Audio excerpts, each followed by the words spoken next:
Thomas Harrington had always considered himself a fortunate man. At 58, he had what many would call a good life, a successful career as an architectural engineer, a beautiful home in the suburbs of Portland, and a marriage of 32 years to Katherine, his college sweetheart. Their 2 children were grown and thriving in their own lives.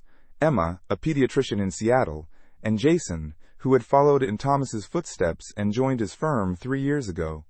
On this particular Friday evening in October, Thomas arrived home earlier than usual. The Henderson project had wrapped up ahead of schedule, and for the first time in weeks, he wasn't carrying the weight of deadlines on his shoulders. The house was quiet when he entered, which wasn't unusual. Katherine often spent Friday afternoons volunteering at the local art museum, a passion she had cultivated after reducing her hours at the law firm where she worked as a paralegal. Thomas set his briefcase down in the foyer and loosened his tie, looking forward to surprising Katherine with dinner reservations at Riverside, the upscale restaurant where they had celebrated their anniversary just 2 months ago. Perhaps they could recapture some of the warmth that had been missing lately, the casual touches and easy laughter that had once been the foundation of their relationship. As he moved through the house, he noticed Katherine's laptop open on the kitchen counter. He wasn't in the habit of checking her correspondence, but as he passed by, a notification popped up on the screen. A new email from someone named Michael with the subject line, "Missing you already." Thomas paused, a slight frown creasing his forehead. The preview showed just enough of the message to catch his eye. "Last night was incredible. I can't stop thinking about how you—" His hand hovered over the mouse. There could be an innocent explanation, he told himself. Katherine had many colleagues and friends, but something in his gut, a quiet, insistent voice, urged him to click. "Last night was incredible. I can't stop thinking about how you felt in my arms. The way you whispered my name. God, Katherine, you drive me crazy. 3 weeks until Boston feels like an eternity. I'll count the days until I can taste you again. All my love, M." Thomas read the message twice, then a third time, as if the words might rearrange themselves into something less devastating. His breathing became shallow, and a cold sweat broke out across his forehead. He scrolled down to see the previous exchanges, each more intimate than the last, detailing rendezvous at hotels and plans for future meetings. The evidence was undeniable. Katherine, his wife of over 3 decades, was having an affair. He closed the laptop with trembling hands and moved to the living room, sinking into his leather armchair, the one Katherine had surprised him with on his 50th birthday. The room that had always been a sanctuary now felt foreign, as if he were seeing it through a stranger's eyes. Thomas sat motionless as the minutes ticked by, his mind racing through the past months, searching for signs he might have missed. Katherine's increased volunteer hours, her sudden interest in overnight conferences, the new clothes, the subtle distance between them in bed, all pieces of a puzzle he hadn't known he was supposed to solve. The sound of a car pulling into the driveway jolted him back to the present. He heard the garage door open, then Katherine's footsteps as she entered through the kitchen. There was a pause. She must have noticed her laptop had been moved, and then her voice called out. He couldn't respond, his voice trapped somewhere beneath the weight in his chest. Katherine appeared in the doorway, her expression shifting from surprise to concern as she took in his ashen face. "What's wrong?" she asked, setting her purse down on the side table. "Has something happened?" Thomas looked up at her. This woman he thought he knew better than anyone in the world, and felt a surge of anger so intense it momentarily robbed him of speech. When he finally found his voice, it was barely recognizable. Katherine's face drained of color, and in that moment, before she could compose herself or formulate a denial, Thomas saw the truth written in her eyes. The confirmation was like a physical blow. "How long?"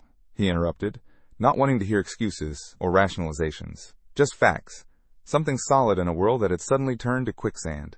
Katherine sank onto the edge of the sofa, her hands clasped tightly in her lap. 6 months, she whispered. 6 months. Half a year of deception while they shared meals, attended family gatherings, and slept side by side. Thomas felt sick.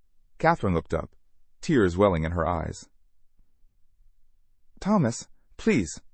It's not what you think. Michael and I've been so lonely, and he—" "Lonely?" Thomas echoed in disbelief. "We've been married for 32 years, Katherine. We have children, grandchildren on the way. How could you possibly be lonely? You're always working," she said, a hint of defensiveness creeping into her voice. "Even when you're home, you're not really here. When was the last time we really talked? Not about the kids or the house or your projects, but really talked?" Thomas stared at her, incredulous. So this is my fault? You betrayed our marriage, our entire life together, because I work hard to provide for us?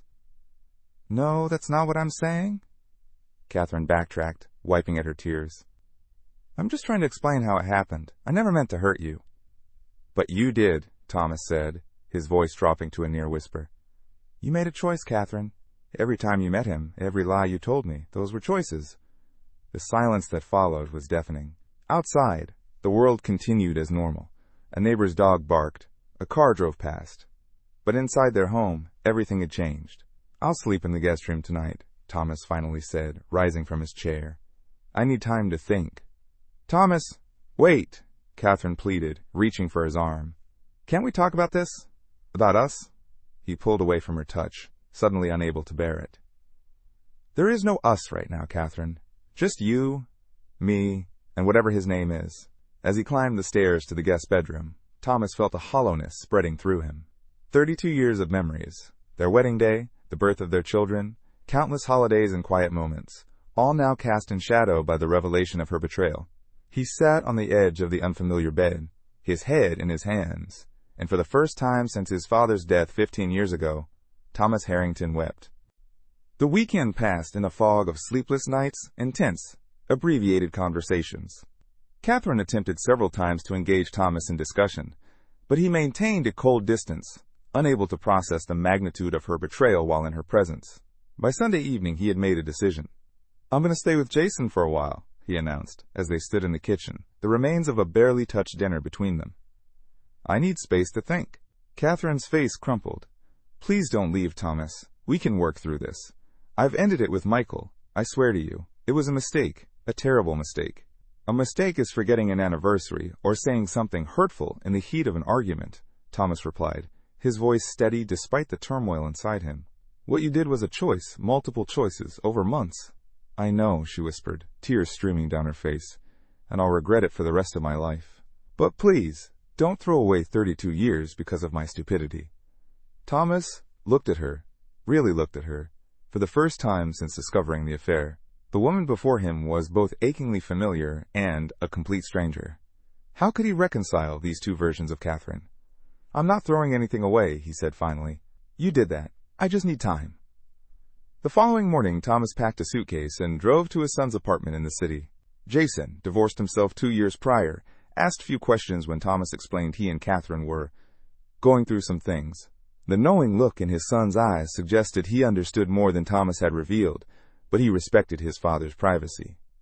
For the next 2 weeks, Thomas went through the motions of his daily life like a man underwater.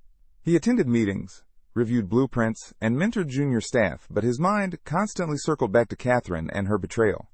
At night, in Jason's spare bedroom, he would lie awake analyzing their marriage, searching for the moment when things had begun to unravel. Had there been signs he'd missed? Warning flags he'd ignored? Or had Katherine simply changed, her needs evolving while his remained the same? On the third Friday of his self-imposed exile, Thomas received a text from Emma. Dad, is everything okay? Mom sounds strange when I call, and Jason's being weirdly evasive. Should I be worried? Thomas sighed. He'd hoped to shield their children from the situation until he had a clearer sense of what would happen next. But he should have known better. Emma had always been perceptive, especially when it came to family dynamics. He called her that evening and, with as much composure as he could muster, explained the situation. Emma's initial shock gave way to anger on his behalf, then concern for both her parents. I don't know yet, Thomas admitted.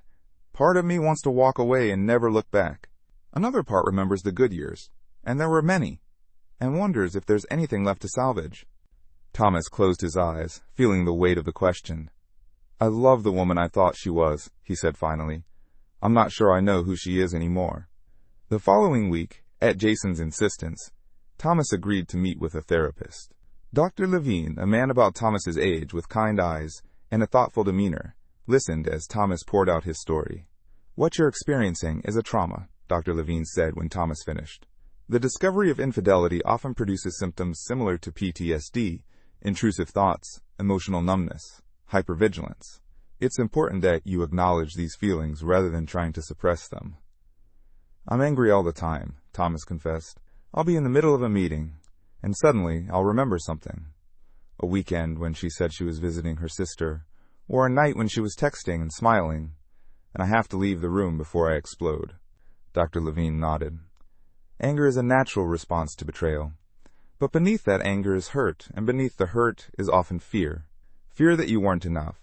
Fear that your entire relationship was built on sand. Fear of what comes next. The words struck Thomas like a physical blow. He had been so focused on Katherine's actions that he hadn't fully examined his own emotional landscape. So what do I do with all this mess? He asked, gesturing vaguely at his chest. You feel it, Dr. Levine said simply. You acknowledge it. And then, when you're ready, you decide what you want your life to look like moving forward, with or without Katherine. That evening, Thomas received a call from Robert Chen, his oldest friend and former college roommate. Robert had been divorced for nearly a decade after his own wife's infidelity and had since remarried. Jason called me, Robert explained. He's worried about you, and frankly, so am I. How about we grab a drink tomorrow night? Thomas agreed, grateful for the prospect of talking to someone who might understand his situation. They met at O'Malley's, a quiet pub they had frequented since their 30s, and over whiskeys, Thomas shared the full story. I keep asking myself what I did wrong, he concluded, staring into his glass. Where I failed her. Robert shook his head firmly. That's the first thing you need to stop doing. Her cheating isn't a reflection of your worth, Tom. It's a reflection of her character and her choices. But there must have been something missing in our marriage for her to look elsewhere, Thomas insisted. Maybe, Robert conceded. No marriage is perfect. But there are ways to address problems that don't involve betraying your partner's trust. She could have talked to you, suggested counseling, even asked for a separation if she was that unhappy. Instead, she chose deception. Thomas nodded slowly, absorbing his friend's words. How did you get through it? He asked. After Sarah. Robert was quiet for a moment, contemplating. Not well at first, he admitted. I was a mess, drank too much, worked too much, shut people out. But eventually, I realized I was letting her actions define my life, and I didn't want to give her that power. No, Robert said without hesitation. For me, the trust was irreparably broken, but that doesn't mean it's the same for everyone. Some couples do rebuild after infidelity. It depends on a lot of factors. The nature of the affair, the remorse shown, both people's willingness to do the hard work of rebuilding trust. As they parted ways that night, Robert clasped Thomas's shoulder. Whatever you decide, make sure it's what you want, not what you think you should want, or what others expect. This is your life, Tom. The words stayed with Thomas as he drove back to Jason's apartment. His life. Though for so long, his life had been intertwined with Katherine's. Could he really disentangle himself from 3 decades of shared history? And more importantly, did he want to? After a month of separation, Thomas finally agreed to meet Katherine at their home to discuss their future. The house, once a source of pride and comfort, now felt like a museum of their former life, preserved but no longer living. Katherine had prepared coffee and set out the almond biscotti he favored, a small gesture that struck Thomas as both thoughtful and painfully inadequate given the circumstances. They sat across from each other at the kitchen table, the familiar setting highlighting how much had changed between them. Thank you for coming, Katherine began, her hands wrapped tightly around her mug. She looked thinner than Thomas remembered, with dark circles under her eyes that makeup couldn't quite conceal. I've missed you. Thomas acknowledged her words with a slight nod, but offered no reciprocation. I think it's time we had an honest conversation about what happened, and where we go from here. Katherine took a deep breath. I've been seeing Dr. Brenner. She's a therapist specializing in marital issues. She's helping me understand why I did what I did. And why was that? Thomas asked, his tone more curious than accusatory. After weeks of reflection, he genuinely wanted to understand. It wasn't about you, Thomas. It wasn't because you weren't enough or because I stopped loving you, she said, her voice trembling slightly. It was about me, my insecurities, my fear of aging, my need for validation. Michael made me feel seen in a way I hadn't in years. I saw you every day, Thomas countered, a flash of anger breaking through his composed exterior. I've looked at you every day for 32 years. Looking isn't the same as seeing, Katherine replied softly. When was the last time we really talked about our dreams, our fears? When did we stop being partners and start being roommates who occasionally share a bed? The question hung in the air between them, uncomfortable in its accuracy. Thomas had to admit, if only to himself, that their marriage had fallen into a pattern of comfortable neglect. They had been so focused on their careers, their children, and the day-to-day logistics of life that they had stopped nurturing their relationship. "That still doesn't justify what you did," he said finally. "If you were unhappy, you could have talked to me." "I should have," Katherine agreed, tears welling in her eyes. "I should have had the courage to tell you how I was feeling before it got to this point. That's my greatest regret. Not the affair itself, but that I didn't fight for us before I let someone else in." Thomas felt a complex mix of emotions: anger at her betrayal, sadness for what they had lost, and a surprising flicker of empathy for her struggle. He had been so consumed with his own pain that he hadn't considered Katherine might have been suffering in her own way long before the affair. "I need to know everything," he said, steeling himself. "No more secrets, no more half-truths. If there's any chance for us, it has to be based on complete honesty." For the next 2 hours, Thomas questioned her about the affair: how it began, where they met, what she had told Michael about their marriage. Katherine answered everything without defensiveness or attempts to minimize her actions. She revealed that the relationship had started as a friendship when they served on a community board together, gradually evolving into an emotional connection and then a physical one. "It ended the day you found out," she assured him. "I haven't seen or spoken to him since, except to tell him it was over for good." "And if I hadn't discovered the emails?" Thomas asked, the question that had haunted him for weeks. "Would you have ended it on your own?" Katherine hesitated, then said, "I'd like to say yes, but I don't know. The guilt was eating me alive, but I was also addicted to how he made me feel. I'm not proud of that, Thomas. I'm not proud of any of it." Her honesty, painful as it was, gave Thomas a strange sense of relief. At least now they were dealing with reality, not the comfortable fictions that had allowed her deception to flourish. "Where does this leave us?" he asked, suddenly exhausted by the emotional toll of their conversation. "That depends on you," Katherine said, reaching across the table but stopping short of touching him. "I want to rebuild what we had, or rather build something better. I'm willing to do whatever it takes. Counseling, complete transparency, anything. But I understand if that's not what you want." Thomas looked at the woman across from him, the mother of his children, his companion of over 3 decades, the person who knew his habits and quirks better than anyone else in the world. Despite everything, he couldn't deny that a part of him still loved her. But was love enough to overcome such a profound breach of trust? "I need more time," he said finally. "This isn't a decision I can make today." Katherine nodded, disappointment visible in her eyes, but acceptance too. "I understand. And Thomas, thank you for being willing to have this conversation.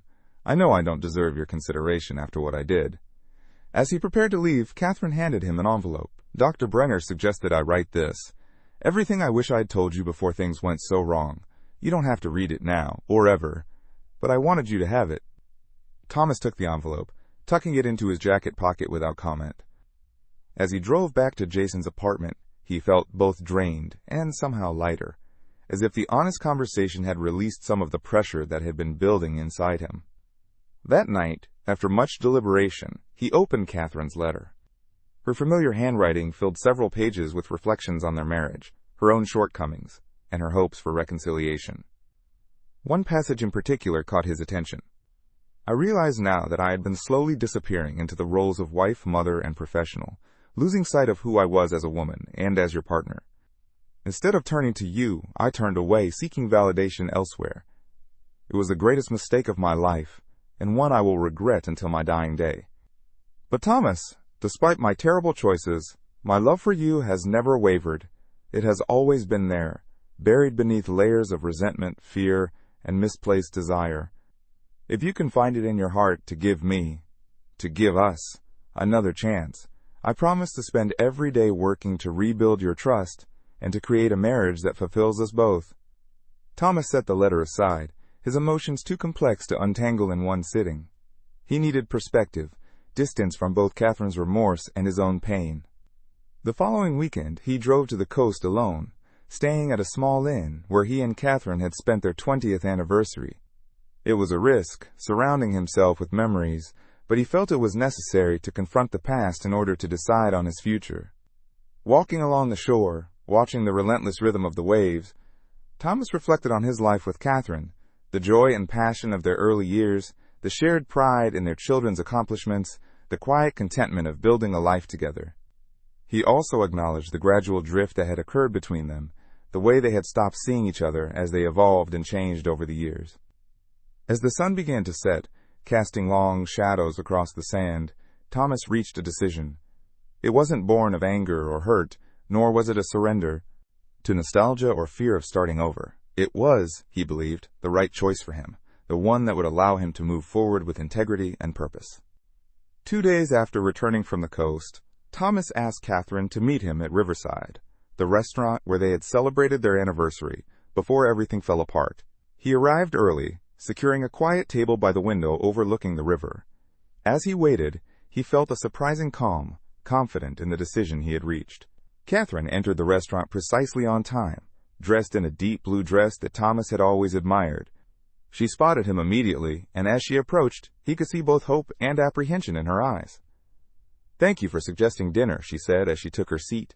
"It's good to see you." They ordered drinks, a scotch for him, a glass of Pinot Noir for her, and made cautious small talk until their server had taken their dinner orders and left them alone again. "I've done a lot of thinking," Thomas began, meeting Katherine's gaze directly. "About us, about what happened, and about what I want for the future." Katherine set down her wineglass, her hand trembling slightly. "And what have you decided?" "I've decided that I'm not ready to walk away from 32 years of marriage," he said slowly. "But I'm also not willing to return to what we had before. If we're going to move forward together, it has to be with a completely new understanding." Relief flooded Katherine's face, followed quickly by solemn attention. "I'm listening. First, we need professional help. Not just you seeing your therapist, but both of us, together, working with someone who can help us rebuild from the ground up." Katherine nodded eagerly. "Yes, absolutely. I've already researched some marriage counselors who specialize in recovery after infidelity." "Second," Thomas continued, "complete transparency. No locked phones, no unexplained absences, no private email accounts. I know that sounds controlling, and maybe it is, but it's what I need to start rebuilding trust." "I understand," Katherine said without hesitation. "Whatever you need to feel secure. Third, and this is non-negotiable, if anything like this ever happens again, we're done. No discussions, no second chances. I can forgive once, but not twice." Katherine reached across the table, tentatively placing her hand over his. "It won't happen again, Thomas. I promise you, with everything I am." Thomas didn't pull away from her touch, which Katherine seemed to take as a positive sign. "There's one more thing," he said. "I want us to sell the house." Katherine's surprise was evident. "The house? But we've been there for 20 years. We raised our children there." "Exactly," Thomas said. "It's full of memories. Good ones, yes, but now also painful ones. I can't walk into our bedroom without thinking about him. I can't sit at the kitchen counter without remembering finding those emails. If we're going to start fresh, I want it to be somewhere new, somewhere that belongs just to us in this new chapter." Katherine was quiet for a moment, processing his request. Then she nodded slowly. "If that's what you need, then yes, we'll sell the house." Their dinner arrived, and as they ate, the conversation gradually shifted to more practical matters. When Thomas would move back home, after their first counseling session, how they would approach telling Emma and Jason about their decision, together with honesty but without unnecessary details, and the kind of home they might look for. Perhaps a condo downtown, closer to the cultural activities they both enjoyed but rarely made time for. As they shared a dessert, creme brulee, a mutual favorite, Katherine asked, "What made you decide to give us another chance?" Thomas considered the question carefully. "Partly our history. 32 years isn't something to discard lightly. Partly for Emma and Jason. Not that I would stay in an unhappy marriage for their sake, but I realized that what happened between us doesn't erase the family we built together." He paused, breaking through the caramelized sugar with his spoon. "But mostly because I realized that while what you did was wrong, deeply, painfully wrong, our marriage had problems long before your affair, problems we both contributed to. And I want to see if we can fix those problems and create something better than what we had before." Katherine's eyes filled with tears. "I don't deserve this chance, but I promise you won't regret it. I love you, Thomas. I never stopped, even when I lost my way." "I believe you," Thomas said, surprising himself with the truth of it. "But love isn't enough on its own. It needs attention, honesty, and work. We both forgot that somewhere along the way." As they left the restaurant, walking side by side but not quite touching, Thomas felt neither the crushing pain of the past weeks nor the blind happiness of their earlier years. Instead, he experienced something new, a cautious optimism, a sense that, whatever came next, they would face it with open eyes and renewed commitment. The road ahead would not be easy. Trust, once broken, could not be instantly restored, no matter how sincere the remorse or how strong the desire to move forward. There would be difficult days, painful conversations, and moments of doubt. But Thomas believed they had a foundation worth rebuilding upon, not the idealized version of their marriage that had existed in his mind before discovering Katherine's betrayal, but something more authentic, more conscious, and potentially more fulfilling. 6 months later, Thomas and Katherine moved into a riverside apartment with floor-to-ceiling windows and a terrace overlooking the city. They had sold their suburban home to a young family with 2 small children, finding a certain poetic rightness in passing on the space where they had raised their own family to another just beginning their journey. Their weekly counseling sessions continued, sometimes painful, but always productive. They established new rituals: Sunday morning coffee on their terrace, a monthly adventure day where they took turns planning an activity the other might enjoy, and regular check-ins about their emotional needs and concerns. On their 33rd anniversary, they returned to the coast, staying at the same inn where Thomas had made his decision to give their marriage another chance. After dinner, they walked along the beach, the setting sun painting the sky in brilliant oranges and pinks. "Are you happy?" Katherine asked, her hand warm in his as they navigated the uneven sand. Thomas considered the question, not with the automatic affirmation of their earlier years, but with the thoughtful honesty that now characterized their relationship. "I am," he said finally. "Not in the uncomplicated way I once was, perhaps, but in a deeper way, a more conscious way." Katherine squeezed his hand. "I think about how close I came to losing all this, to losing you, and it terrifies me. Not a day goes by that I don't feel grateful for your forgiveness." "It wasn't just forgiveness," Thomas corrected gently. "It was a choice to believe that what we could build together was worth the pain of what happened." As they turned to head back to the inn, Thomas reflected on the journey of the past year. The discovery of Katherine's affair had been the most painful experience of his adult life, a betrayal that had shaken his sense of self and his understanding of their shared history. Yet from that devastation had emerged a new marriage. Not perfect, not without scars, but stronger in the broken places, more authentic in its acknowledgement of human frailty and the constant work required to maintain connection. They were different people now, both individually and as a couple. The weight of silence, the unspoken resentments, the unexpressed needs, the quiet drifting apart that had characterized the latter years of their first marriage, had been replaced by a commitment to communication, however difficult or uncomfortable. As they reached the steps leading up to the inn, Katherine paused, turning to face the ocean one last time. "Do you ever wonder what would have happened if you hadn't found those emails that day?" she asked. "If you had come home later? Or if I had closed my laptop?" Thomas stood beside her, watching the waves crash against the shore in their eternal rhythm. "Sometimes," he admitted, "but I think the truth has a way of surfacing eventually, and I'm glad it did, painful as it was. Living in ignorance isn't really living at all." Katherine nodded, leaning slightly against his shoulder. "To the truth, then," she said softly, "and to second chances." "To second chances," Thomas echoed, putting his arm around her as they turned toward the warmth and light of the inn, leaving the darkness of the beach behind them.